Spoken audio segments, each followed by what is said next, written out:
সম্প্রতি ব্র্যাকে একটি নিয়োগ বিজ্ঞপ্তি প্রকাশিত হয়েছে। আজকের এই ভিডিওতে বিস্তারিত আলোচনা করব। ভিডিওটি অবশ্যই শেষ পর্যন্ত দেখবেন।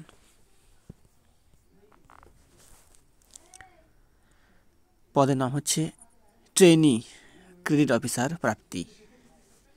দায়িত্বসমূহ হচ্ছে সদস্যদের কাছে আর্থিক সেবা প্রদান ও আর্থিক অন্তর্ভুক্তি নিশ্চিত করা, অঞ্চলের বিভিন্ন কর্মসূচির কার্যক্রম সঠিকভাবে পরিচালনা করা, নির্দিষ্ট এলাকায় নতুন সদস্য সংগ্রহ ও ভোট পরিচালনা, সদস্যদের আর্থিক সেবা তত্ত্বাবধান, প্রয়োজনীয় রিপোর্ট তৈরি ও তথ্য সরবরাহ।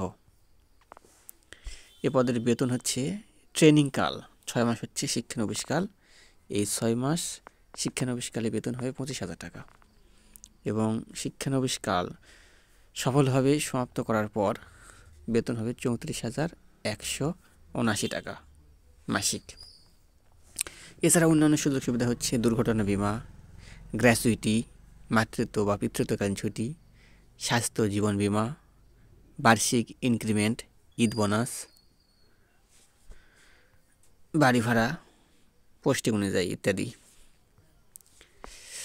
আবাসন ও ভ্রমণ সুবিধা, নিজস্ব বাসস্থানের জন্য ভাতা, মাঠ পর্যায়ে কাজের জন্য ভ্রমণ ভাতা, গার্মেন্টস লোন সহ বিশেষ সুবিধা। এ পদের শিক্ষাগত যোগ্যতা কি?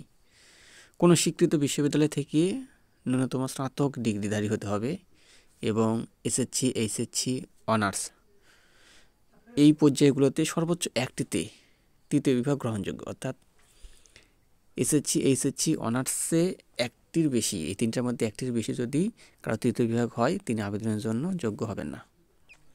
সিজিপিএ বা জিপিএ কম হলেও আবেদন করা যাবে কিছু শর্ত পূরণ করলে।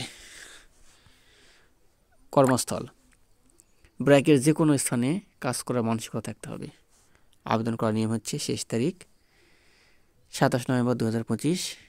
এখানে আবেদন করার দুটি প্রসেস রয়েছে, একটা হচ্ছে careers.brac.net আর একটা হচ্ছে bdjobs.com, অথবা স্ক্রিনে থাকা কিউআর কোড স্ক্যান করে সরাসরি আবেদন করা যাবে। কোনো ধরনের প্রার্থী নির্বাচন ফ্রি, টাকা কিন্তু লাগে না এই ব্র্যাকে আবেদন করার ক্ষেত্রে। ব্র্যাক কাউকে ব্যক্তিগতভাবে চাকরি দেয় না, তাই প্রতারণা থেকে সাবধান হতে হবে। গুরুত্বপূর্ণ নির্দেশনা, প্রার্থীর বয়স, শিক্ষাগত যোগ্যতা, অভিজ্ঞতা সব তথ্য সঠিক হতে হবে। পূর্বে ড্রাগ ফৌজদারি মামলা থাকলে নিয়োগ বাতিল হতে পারে এবং প্রার্থীকে শারীরিকভাবে ফিট হতে হবে। প্রার্থীদের ট্রেনিংয়ের অংশগ্রহণ করা বাধ্যতামূলক। এই ছিল আজকের মতো। পরবর্তী জবের আপডেট পেতে অবশ্যই চ্যানেলটি সাবস্ক্রাইব করে পাশেই থাকবেন। ধন্যবাদ সবাইকে।